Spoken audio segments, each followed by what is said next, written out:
Every year, giant logs harvested from America's forests are transformed into handcrafted luxury homes that can last for generations. Unlike conventional houses built from dimensional lumber, handcrafted log homes are built using entire tree trunks, many measuring 18 to more than 30 inches in diameter and weighing several tons each. Every log is individually selected, peeled, fitted, numbered, and assembled by skilled craftsmen before the home is taken apart, transported, and rebuilt on its final site. Today, we're stepping inside America's handcrafted log home industry to see how giant logs become luxury log homes. Before we begin, make sure to like this video, subscribe to the channel, and hit the notification bell so you never miss our next deep dive into the giant industries behind the products we use every day.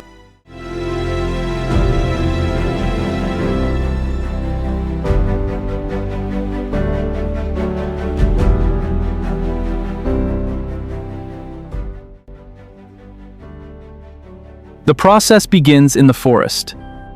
Not every tree can become part of a handcrafted log home. Builders look for tall, straight trees with minimal taper, consistent diameter, and very few large knots.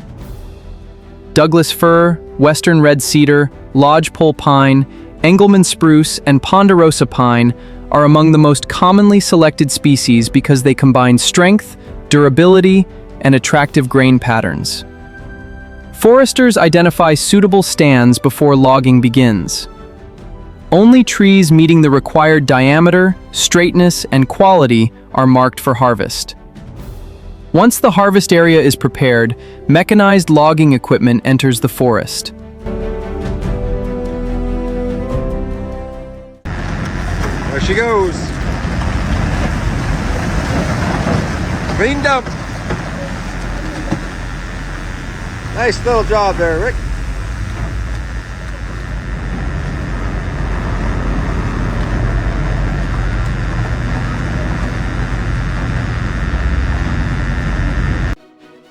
Large grapple skidders pull the logs from the harvest area toward a landing. On flatter terrain, forwarders may carry the logs completely off the ground, reducing soil disturbance and keeping the timber cleaner. At the landing, hydraulic loaders sort the logs according to diameter, length, species, and visible quality. Only the best logs continue toward handcrafted home production. The rest are directed to sawmills, plywood plants, or other wood processing industries. Selected logs are loaded onto specialized log trucks. Some logs exceed 50 feet in length, requiring extended trailers designed specifically for oversized timber. The trucks transport the logs to the handcrafted log home yard.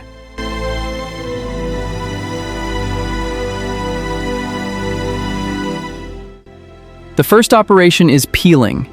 Workers use draw knives, power peelers, pressure washers, or specialized debarking tools to remove every section of bark.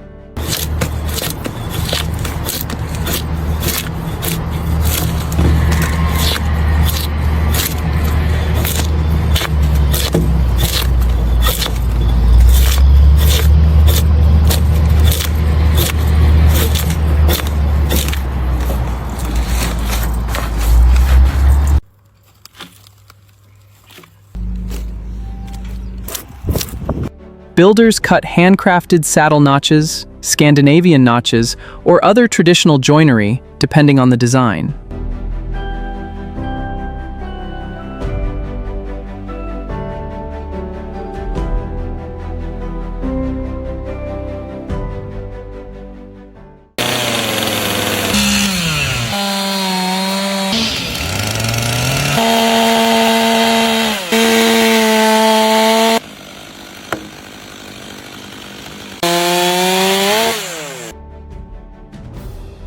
Each notch locks two intersecting logs together while allowing the structure to settle naturally as the wood dries over time. Unlike ordinary framing, the strength comes from the way every individual log connects with the next. By this stage, The giant logs no longer look like raw timber. They have become carefully shaped structural components, each custom-built for one specific location inside one specific home. The next stage is full assembly, where the entire house is built once inside the yard before being taken apart again for transportation.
Boy.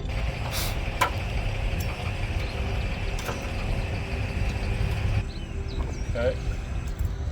There you go. Okay, go up.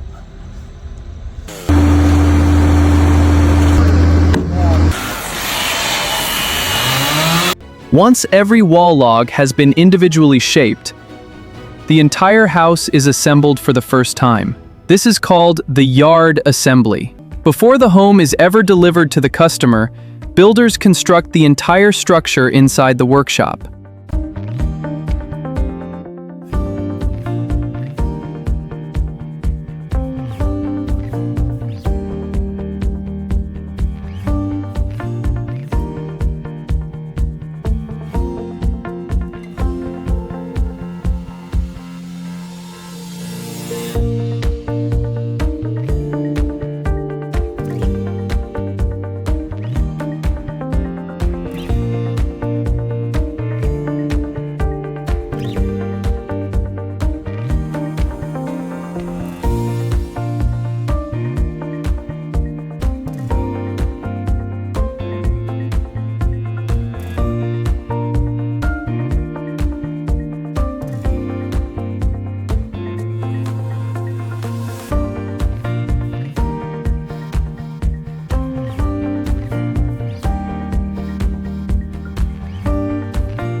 Most people only see the finished cabin, surrounded by mountains or forests. They never see the months of measuring, lifting, scribing, cutting, assembling, documenting, transporting, and rebuilding that make every handcrafted log home possible. From carefully selected trees in America's forests to a completed luxury home built one log at a time, this is one of the most skilled and labor-intensive forms of residential construction still practiced today. If you enjoyed this deep dive into America's handcrafted log home industry, make sure to like, subscribe, and hit the bell so you never miss our next exploration into the giant industries behind the world's most remarkable craftsmanship. Thanks for watching, and stay curious.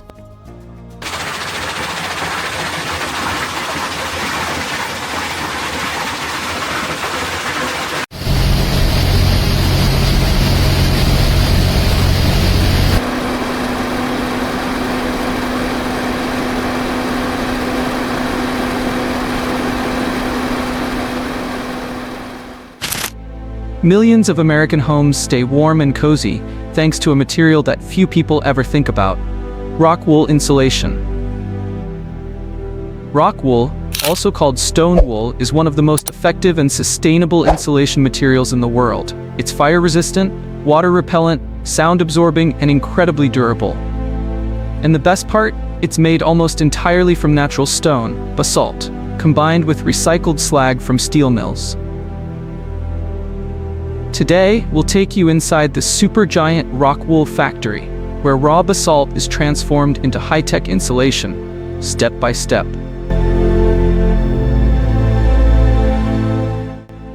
From quarries to furnaces, spinning machines to packaging lines, and even into homes across America, you'll see how this incredible product is born. But before we dive in, don't forget to like, subscribe, and hit the bell icon so you never miss another behind-the-scenes look at how the world's most essential materials are made. It all starts with basalt rock. Basalt is a dark, dense volcanic stone formed millions of years ago when lava cooled rapidly at the Earth's surface. It's abundant, incredibly strong, and naturally rich in minerals like silica, alumina, and iron oxide. In quarries across the US and around the world, enormous machines dig, drill, and blast basalt from the earth. Giant excavators scoop up boulders weighing several tons, which are then loaded into heavy-duty dump trucks. These trucks thunder down the quarry roads, carrying their black rock cargo to be crushed and sized. Once at the processing plant, the basalt is broken down into smaller chunks, about the size of a fist. Why?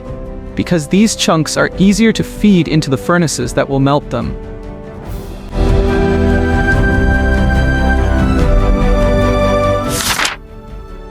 At this stage, it's almost impossible to imagine that these dark, jagged rocks will soon be transformed into something as light and woolly as insulation. But once inside the factory, fire and air will completely reshape their identity.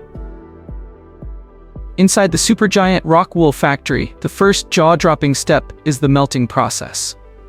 Basalt rocks and slag are fed into gigantic cupola furnaces, massive, cylindrical ovens capable of reaching 500 degrees Celsius, 2,732 degrees Fahrenheit. Here, the rocks don't just heat up, they turn into a glowing, liquid lava. Flames roar, fans blast oxygen into the furnace, and the roar of the machinery makes it feel more like the inside of a volcano than a factory.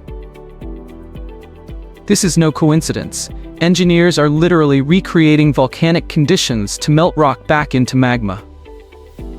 The molten lava collects at the bottom of the furnace, glowing orange and yellow.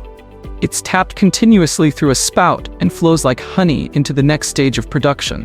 Workers in protective suits monitor every detail: temperature, viscosity, chemical balance, because even the slightest variation can change the quality of the insulation.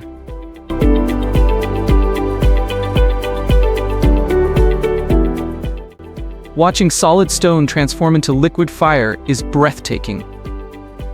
In a matter of minutes, something that was once as unyielding as a mountain has become fluid, ready to be reshaped into one of the world's most versatile building materials. But the real magic happens next, when this lava meets air, speed, and a bit of human ingenuity. Once the molten basalt is ready, it's funneled onto high-speed spinning wheels or spinners.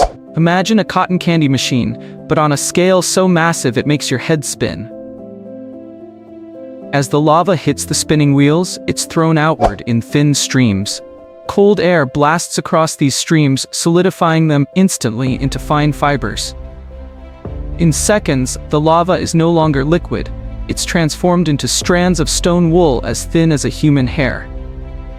Billions of these fibers float through the air, looking like a glowing storm of golden threads.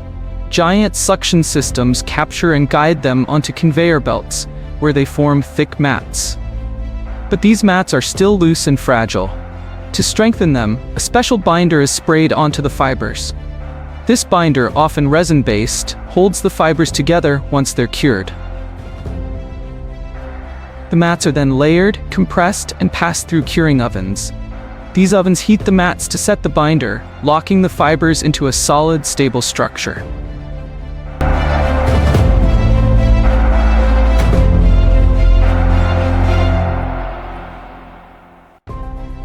Depending on how they're processed, the final product can be soft, fluffy bats or rigid boards capable of withstanding extreme pressure. What's incredible is how much the material has changed. Just hours ago it was basalt rock, dense, heavy, and unyielding. Now it's light, elastic, and flexible, with millions of air pockets that trap heat and sound. This transformation, stone into wool, is the heart of the rock wool process, and it's what makes the material so valuable for modern construction. Once cured, the rock wool mats move on to precision cutting machines. Massive blades and lasers slice the insulation into specific shapes and sizes: bats, rolls, or boards. Each piece is measured to exact dimensions, ensuring it will fit perfectly between wall studs, ceiling joists, or industrial pipelines. But before anything leaves the factory, it undergoes strict quality control. Samples are tested for density, compressive strength, water resistance, and fire performance. Rock wool has to meet incredibly high standards. It's not just about comfort, but also about safety. In fact, one of rock wool's most impressive features is its fire resistance. Because it's made from stone, it can withstand temperatures over 1000 degrees Celsius, 1008 degrees Fahrenheit, without melting or releasing toxic smoke. That makes it an essential barrier in buildings, giving people more time to escape during fires. After passing all inspections, the insulation is packaged, either wrapped in plastic for rolls and bats, or stacked on pallets for rigid boards. Forklifts load them onto trucks, ready to be shipped to construction sites across America and around the world. Rock wool is everywhere. In residential buildings, it keeps families warm in winter and cool in summer, while cutting down on energy bills. In offices and studios, it dampens sound, making spaces quieter and more comfortable.